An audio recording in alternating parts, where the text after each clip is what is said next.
You're listening to That YA podcast.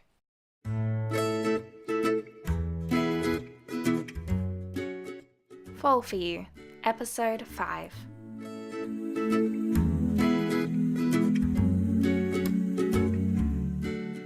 So, Desi and I had our first fight. A fight that wasn't about what coffee order is best, or whether Anzac biscuits should really be classified as cookies, or even whether we had time to binge another episode of Black Mirror, or we actually had to study. A part of me is still angry with her, but I'm going to go ahead and tell that part of me to shut up. She made it up to me. No, she made it so far up to me that she ended up going past me and landing somewhere in outer space. I mean, how could I get so lucky to end up with someone like her? Someone sweet and funny and equal parts shy and headstrong. Someone complicated and simple all at once. She's a paradox. On the one hand, it was like I knew her my whole life, but on the other, sometimes with some of the things she said, I wondered if I knew her at all.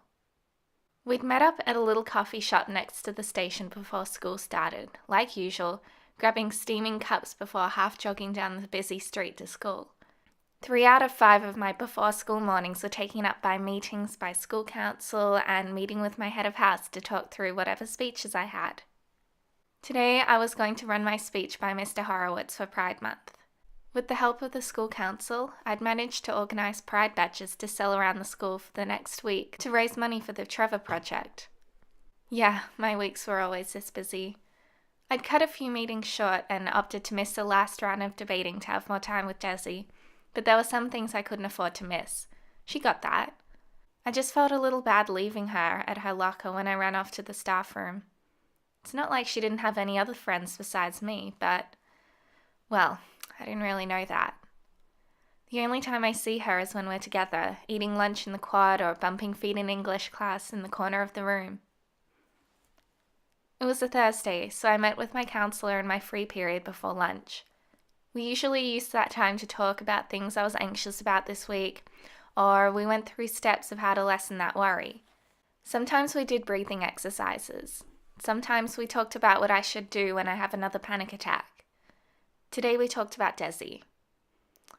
I never actually told Desi that I was seeing a school counselor. It just never came up in conversation. Okay, I'm lying. She knows about my anxiety, and she's seen me have a panic attack, for God's sake, but I don't know. Somehow telling her about the counselor would make it more real, like something I had to deal with. And I am dealing with it. I'm coping. Some days feel like too much and make me want to curl up into a ball and never leave the apartment again. And some days I have panic attacks in a bathroom before a test, but I'm fine. Everyone gets anxious. I don't get why it's such a big deal. Except maybe it was to Desi. Because when she saw me coming out from the counselor's building next to the science labs, looking up from the drinking fountain, you'd think I just told her I had a terminal illness. My stomach dropped. I knew I should have told her. I should have told her about seeing the counselor when I first started going. I shouldn't have hid it from her. But I didn't hide anything from her. I just didn't tell her. I didn't want her to worry. Or was it that I didn't want her to know? Didn't want her vision of me to be tainted? I didn't want her to think I was someone who couldn't deal with the universal stresses of teenagehood, least of all that I was someone who needed to be fixed. It was stupid. There was only a few more minutes until the bell, so Desi made up some excuse to go grab her books and come out and join me. We sat on a wooden bench beneath that old scraggly tree in silence. Neither of us spoke in the minutes before the bell rang for lunch. I didn't know what to say to her. It's not like I should have been ashamed for seeing a counsellor, and there was nothing wrong with that. But I don't know, maybe there was something wrong with not telling Desi. For all that time when we were silent, when we both went to say something, we started to talk over each other. We both stopped in unison, and I let her talk. There was tension between us, and it was almost palpable. The air buzzed with it. I've never felt that way with her before. Why didn't you tell me? She asked. There was no point in denying it, and no reason to either. My parents always told me that mental health is just as important as physical health, but that didn't change the way that society viewed me and had prejudices against people with mental illnesses, people like me with anxiety. But I knew Desi. I knew she wouldn't react the same way other people had in my past. Like my classmates who just stared at me when I was having a panic attack, or the ones who whispered about me in class the next day. Year 7s could be cruel. I thought I knew her, but I didn't anticipate her next words at all. Why would you speak to a counselor about all this and not me? Her words stabbed me in the chest. All this being anxiety? I asked calmly, trying to steady my breathing. She wasn't like them. She cared. She understood. I told her about when I started seeing the counselor, why this kind of thing helped me. My fingers were knotted together in my lap. When I finally looked up at her, I saw that her brow was furrowed. Why didn't you tell me? She repeated. I took a deep breath and said, I didn't want you to think any less of me. To think any less of you? She laughed. It wasn't a kind laugh. How could I think any less of you? She started listing off all the reasons why she could never think less of me. I don't think I'd ever heard hatred in her voice before. She mentioned my apartment and being able to go to school without needing a scholarship, and being able to afford whatever I wanted without having to work part-time because I got allowance from my parents. I don't know what that had to do with anything. Sure, I was privileged, I knew that, but just because my parents didn't have to worry about money and I didn't have to get a crappy job at Macca's before and after school, it didn't mean I was immune to anxiety, like it was some kind of infection you could prevent by just sticking to the good side of town and getting straight A's. How could she say what she did with such disdain? Is that all she saw when she looked at me? I might have said that last part aloud. I can't really remember. My throat had closed up and there was a ring in my ears like all the sounds were muted. I was either going to collapse inwards, my ribs puncturing my lungs and compressing me until I couldn't breathe, or I was going to explode. I didn't mean to yell at her. I swear I didn't. I told her she shouldn't keep doing graffiti. I know, I had no right to be controlling, especially when I was already angry about the way she reacted. But it's dangerous. She could get really hurt, or worse. Not to mention what would happen if the police came. I don't think that kind of thing is exactly legal. So she'd get, what, fined and lose whatever money she had? Or locked up and lose so much more than that? I don't think I'd be able to live with myself if something like that happened to her. Once I started, I just couldn't stop. My words tumbled out of me. All the fear I hadn't verbalized the other night at Spotswood, those lingering thoughts that kept me up at night, everything. And she just sat there, not saying anything. I wonder if she even heard what I was saying, or whether her silence was meant to be defiant. I didn't want to hurt her. I just wanted her to know what it feels like, to know what she gets up to, and to hope that she'll be at that little coffee shop before school on Monday morning. I wanted her to understand how much I care about her, and just want her to be safe. And I thought there was tension in the air before we spoke. Now it was like the air was filled with smoke, and each inhale made my lungs feel like they'd caught fire. I thought I'd really done it. I thought I'd ruined this thing, this amazing thing we had between us. I really did. No more shipping Marlowe and Kurtz from our English book. No more doodling in the margins of our math textbook when we both pretended the other was doing work. No more lunch dates or meeting up in the city at night. No more texting till 3 a.m. or last-minute studying or holding hands or more. I thought all of that was gone in an instant, disappearing like my words that made fog on the frosty air. I was wrong. When she looked up, her eyes glistened with tears beneath her choppy fringe, and she said, "I'll stop, Megan. If it means that much to you, I'll stop." Her words wobbled at the start like she wasn't quite sure, but the last one was firm, decisive. She hesitantly reached out a hand and I laced my fingers with hers. They were cold. "I'll make it up to you," she said. It wasn't just my hand she took in hers. It was my heart too. I didn't know what she meant at the time, but it's safe to say that she did make it up to me. We didn't see each other again after lunch before heading home. I didn't mean to avoid her, but I'd just had choir after school and there was no point in her sticking around. For the rest of the afternoon, my mouth tasted like I'd eaten something bad.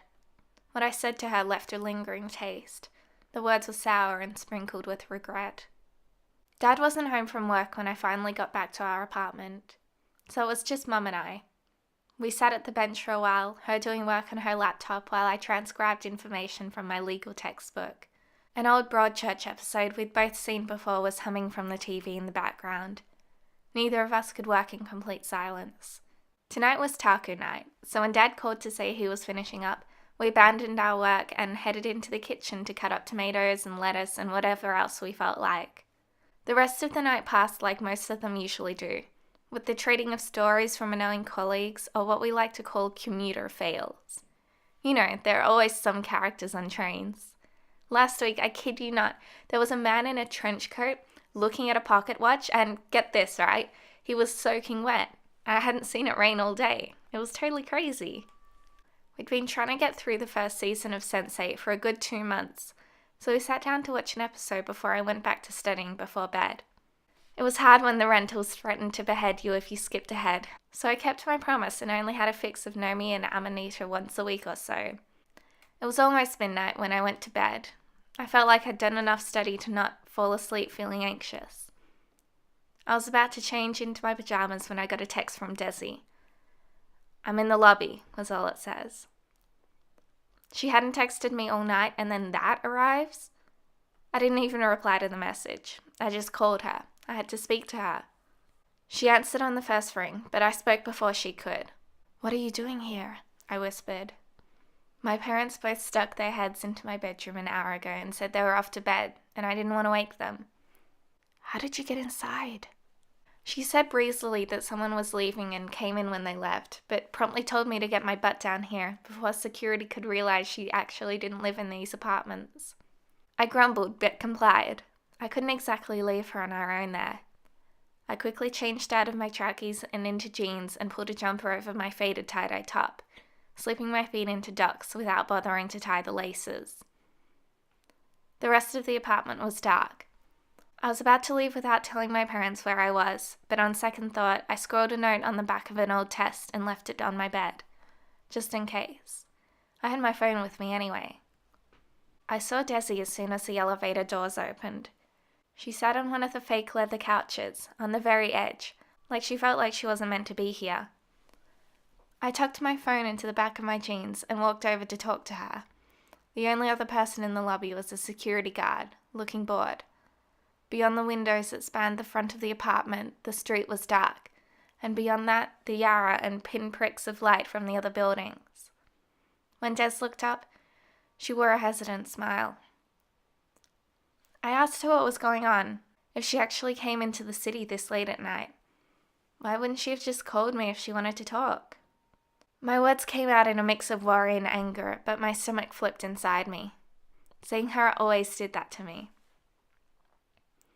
"I have something for you," she said. "You couldn't have waited until tomorrow?" She bit her lip and took my hand. Her eyes were wide beneath her chubby bangs. There was a darkness under them, like she hadn't slept all week. She led me towards the revolving door, but I stopped. I told her that whatever she had for me, she could give me here. I didn't really want to be wandering around the streets in the middle of the night. Desi laughed, saying it wasn't really the middle of the night. I looked at her skeptically. The middle of the night is that dead time between 2 and 3 a.m. when it feels like the whole world is asleep. That time isn't moving at all, she said. When there's a silence that travels on the air and a stillness that cloaks the city. It was incredible how sometimes all Desi could do is take my hand and smile at me, those two actions saying more than any words ever could. And then sometimes she'd say things like that, like she was straight out of a book. I don't think I could ever get used to the way that she thinks. She's unpredictable, and that's what I like most about her. Sometimes I can't tell what she's feeling or what she expects from me, but sometimes just being with her is enough. There was no chance in hell I was wussing out on this night with her. So I followed her into the night.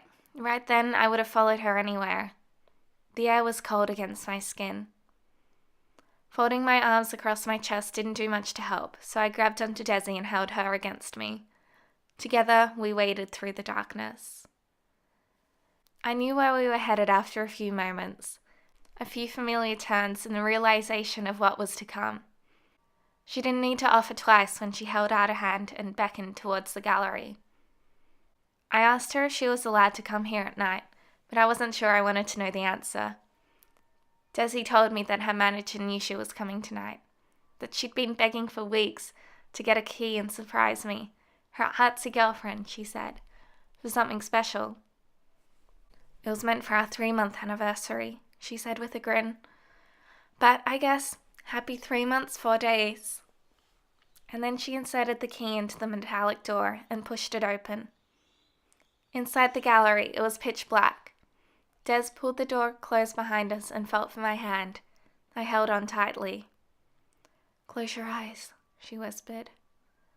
I laughed. I couldn't really see anything, but she insisted, so I obeyed.